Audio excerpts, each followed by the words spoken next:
యమునా తటిలో నల్లనయ్యకై ఎదురు చూసెనే రాధా.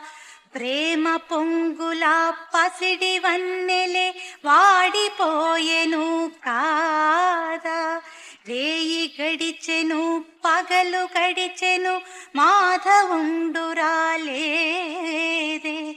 రాసలీలల రాసురానిదే రాగబంధమే లేదే. యదు కుమారుడే లేని